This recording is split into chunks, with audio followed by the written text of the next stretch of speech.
पूर्णिया में ही पिछले चुनाव में माननीय मुख्यमंत्री जी ने कहा था कि अब उनका जो है ये लास्ट चुनाव है। अब जो यात्रा पे निकल रहे हैं, भाजपा तो सहेगी नहीं, उनको सहने वाली है नहीं, तो ये प्रगति यात्रा नहीं, ये उनका अलविदा यात्रा है। ये आपकी मानसिकता है ना? मुसलमानों का लेके सर, और आप बहस कर रहे हैं सर आपको। नमस्कार, आप देखना शुरू कर चुके हैं लाइव सिटीज में आपके साथ तनवीर। देखिए, नेता प्रतिपक्ष तेजस्वी यादव चौथे चरण की यात्रा पर किशनगंज पहुंचे और किशनगंज पहुंचकर मुख्यमंत्री नीतीश कुमार की प्रगति यात्रा पर सवाल खड़ा कर दिया। देखिए, नेता प्रतिपक्ष तेजस्वी यादव कह रहे हैं कि मुख्यमंत्री नीतीश कुमार का ये अंतिम यात्रा है। 2020 के चुनाव में पूर्णिया में कहा था कि ये मेरा लास्ट दौरा है, लेकिन मुख्यमंत्री नीतीश कुमार का ये विदाई यात्रा है। उसके साथ साथ सीमांचल को लेकर तेजस्वी यादव ने फिर बड़ा बयान दिया। देखिए, तेजस्वी यादव कह रहे हैं कि केंद्र में 11 साल से बीजेपी की सरकार है, लेकिन किशनगंज की स्थिति बदतर होती जा रही है। सीमांचल पर केंद्र सरकार की कोई ध्यान नहीं, लेकिन मैंने वादा किया था चुनाव के समय में कि 17 महीना में नौकरी देंगे, लेकिन नीतीश कुमार के साथ मिलकर मैंने युवाओं को नौकरी देने का काम किया। बीजेपी वालों की झांसा में इस बार बिहार के युवा नहीं आ रहे हैं और इस बार 25 में परिवर्तन होने जा रहा। इसको लेकर देखिए तेजस्वी यादव पहले क्या कुछ कह रहे हैं, पहले वो आप सुने।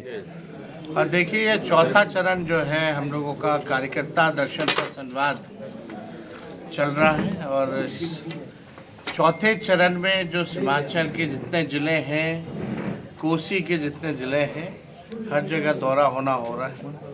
कल अररिया से किशनगंज आए, इसके बाद कल पूर्णिया में कार्यक्रम है। मूल मकसद है कि पार्टी को, विचारधारा को जन जन तक और मजबूती के साथ कैसे पहुंचाया जाए। साथ ही साथ ज़मीनी स्तर पे जो हमारे कार्यकर्ता हैं, चाहे ब्लॉक लेवल के हों या पंचायत लेवल के हों या जिला के हों या बूथ के हों, उनसे हम संवाद करें और अपने कामियों को जानें और उस दिशा में हम लोग काम करें और मजबूत हों। संगठन का विस्तार कैसे हो, संगठन की मजबूती कैसे हो, इसलिए जो ग्राउंड में जो वर्कर हमारा है वो पंचायत से, ब्लॉक से आएगा, किसी असेंबली से आएगा, तो उसकी जन समस्या जो है अलग अलग क्षेत्रों की अलग अलग है। इससे भी जो है हम लोगों को जो है अवगत कार्यकर्ता जो है कराएंगे कि उनके इलाकों में क्या समस्या है और किन मुद्दों को लेकर के राष्ट्रीय जनता दल को आगे बढ़ना चाहिए, जो ज़मीनी स्तर के मुद्दे हैं। तो इस सिलसिले में हम लोग जो है ये दौरा कर रहे हैं। आप देखिएगा, जो मौजूदा दौर है, जिस प्रकार से लगातार जो है एनडीए की सरकार बिहार में 20 साल है, केंद्र में समझा जाए तो 11 साल से लोग राज कर रहे हैं, फिर भी सीमांचल का इलाका, किशनगंज का इलाका जो है अब तक जो है गरीबी से, बेरोजगारी से, पलायन से, बाढ़ से लोग जो है परेशान हैं। और इस दिशा में कोई काम जो है इन लोगों ने, मौजूदा हुकूमत ने कोई काम जो है किया नहीं। एमओयू का भी मसला था, जो अब तक लालू जी के समय जो दिया गया था यूपीए की सरकार में, अब तक जो है उसका भी काम जो है लटका के इन लोगों ने रखने का काम किया है। और हम लोगों को लगता है कि सीमांचल के विकास के लिए हमने पहले भी ये बात कही थी कि सरकार बनेगी तो हम लोग सीमांचल डेवलपमेंट अथॉरिटी का हम लोग गठन करेंगे, जिससे लेकर के जो विकास के कार्य जो सीमांचल में जो रुके हुए हैं उसको लेकर के प्रगति हो, तेज़ी से काम हो। और साथ ही साथ आप देखिएगा, इस कार्यक्रम के माध्यम से हम लोगों को जो फीडबैक मिलता है उसी के हिसाब से हम लोगों ने अपना विज़न भी बताना शुरू कर दिया है, क्योंकि जनता चाहती है जानना कि राष्ट्रीय जनता दल महागठबंधन अगर सरकार में आए तो आप क्या कीजिए।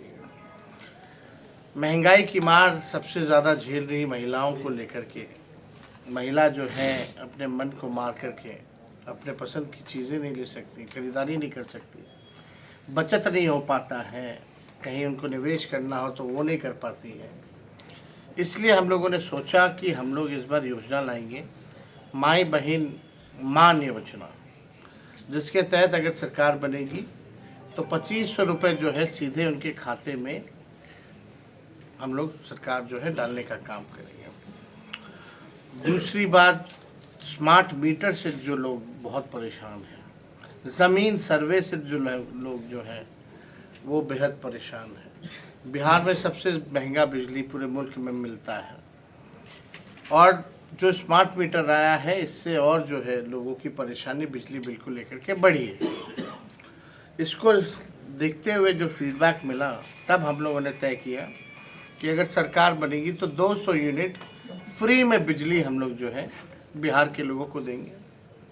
और यही नहीं, जो वृद्धा पेंशन है, जो सामाजिक सुरक्षा पेंशन है, जिसमें दिव्यांग लोगों का है, महिला जो विधवा महिला है उनका है, और जो बुज़ुर्ग हैं वृद्धा लोग जो है उनका है, झारखंड में 1000 रुपये है, यहाँ 400 रुपये है।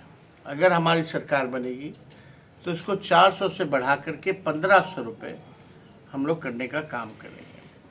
और भी धीरे धीरे समय समय पे हम लोग जो है क्या करेंगे वो हम लोग बताएंगे।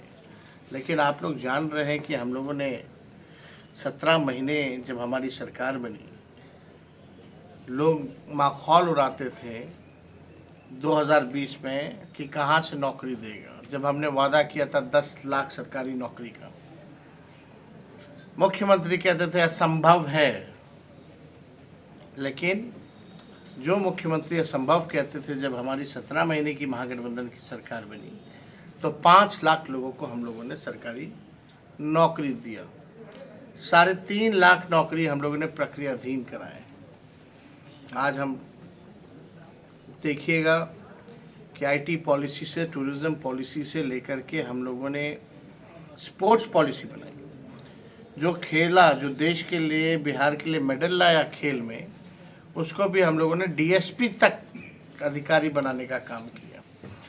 उस दौर में लगभग 72 खिलाड़ी ऐसे चुने गए थे जिनको हम लोगों ने अधिकारी का नौकरी दिलवाया। और ये योजना मेडल लाओ नौकरी पाओ के तहत लोगों को मिला।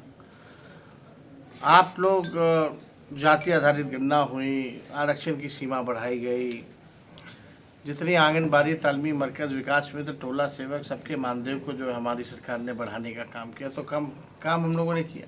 हम लोग काम में विश्वास करते हैं। लेकिन भाजपा और एनडीए की जो सरकार है, जिस तरीके से पार्लियामेंट में तरह तरह का बिल ला रही है, चाहे वक्फ बोर्ड का हो, इसका हम लोगों ने कड़ा पुरजोर जो है विरोध पार्लियामेंट में भी किया। मैं तो पहले ही कह दिया, ये लोग भाई आरएसएस जो है, जो बीजेपी है, इनका चरित्र ही यही है।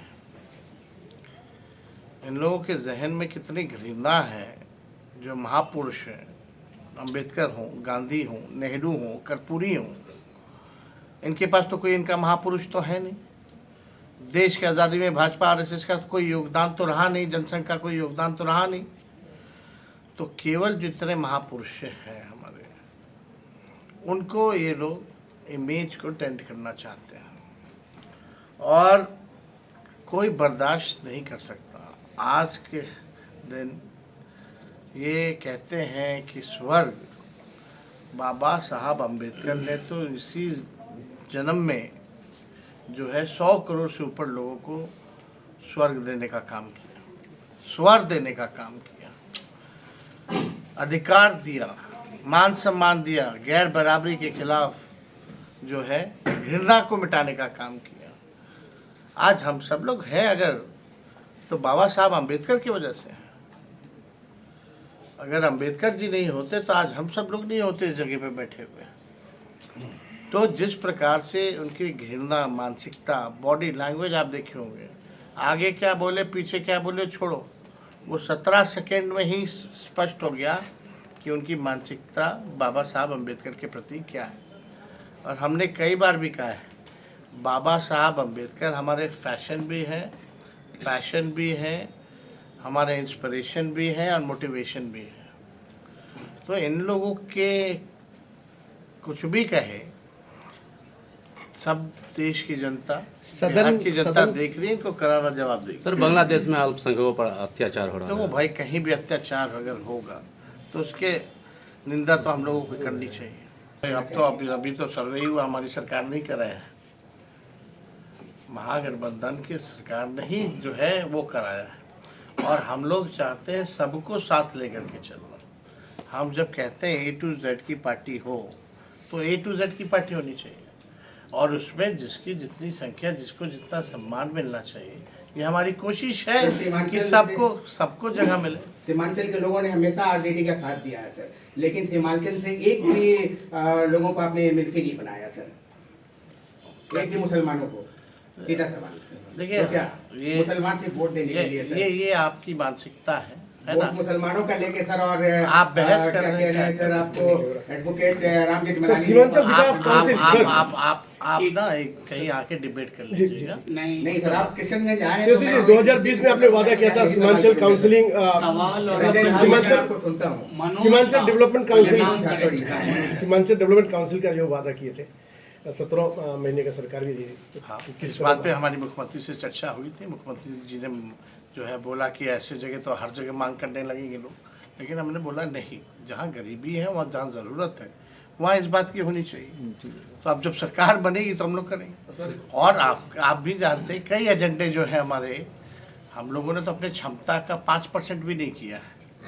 वो तो 17 महीने जो मौका मिला उसमें हम लोगों ने अगर ऐतिहासिक काम किया। आप बताओ, कहीं जाति आधारित गणना पूरे देश में हुई हो तो आप बताइए, 5 लाख नौकरियां अगर बिना पेपर लीक के अगर 17 महीने में हुई हो तो आप बताइए, आरक्षण की सीमा अगर कहीं 75% की गई हो तो, नियोजित शिक्षकों को राजकीय कर्मी का दर्जा मिला, 4.5 लाख नियोजित शिक्षक। तो जो ऐतिहासिक काम हुए हैं वो तो पहले कभी नहीं हुआ। किशन का सदस्य पे आरजेडी दावा कर रही है सर, क्या कहेंगे सर आप? भाई साहब, आप पॉलिटिकल में ज़्यादा इंटरेस्टेड हैं। पूर्णिया में ही पिछले चुनाव में माननीय मुख्यमंत्री जी ने कहा था कि अब उनका जो है ये लास्ट चुनाव है। अब जो यात्रा पे निकल रहे हैं, भाजपा तो सहेगी नहीं, उनको सहने वाली है नहीं। तो ये प्रगति यात्रा नहीं, ये उनका अलविदा यात्रा है। सर, किशनगंज में आपराधिक गतिविधियां बढ़ रही है। Law and order, entry mafia, मवेशी तस्कर लगातार। लॉ एंड ऑर्डर का तो क्रिमिनल डिसऑर्डर हो चुका है। पुलिये गिर रहे हैं यहाँ, क्या स्थिति बनी हुई है। इंफ्रास्ट्रक्चर का फ्रैक्चर हो चुका है यहाँ।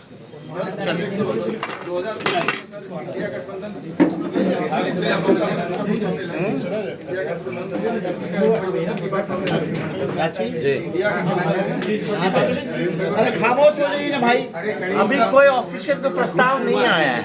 तो सुना आपने, हमारे साथ थे पूर्व डिप्टी सीएम तेजस्वी यादव। वो किशनगंज में बड़ा बयान दिया। वो कह रहे हैं कि केंद्र में 11 साल से बीजेपी की सरकार है, लेकिन सीमांचल पीछे होते ही जा रहा। सीमांचल पर केंद्र सरकार की कोई ध्यान नहीं। उसके साथ साथ मुख्यमंत्री नीतीश कुमार प्रगति यात्रा पर निकल रहे हैं, उसको लेकर भी डिप्टी सीएम ने कटाक्ष किया और कह रहे हैं कि ये उनकी अंतिम यात्रा है। नीतीश कुमार की इस यात्रा से कुछ होने वाले नहीं है। बिहार की महिला महंगाई झेल रही है और तेजस्वी यादव ने महिलाओं को, अगर महागठबंधन की सरकार बनी तो 2500 रुपया हर महिलाओं के खाता में देंगे।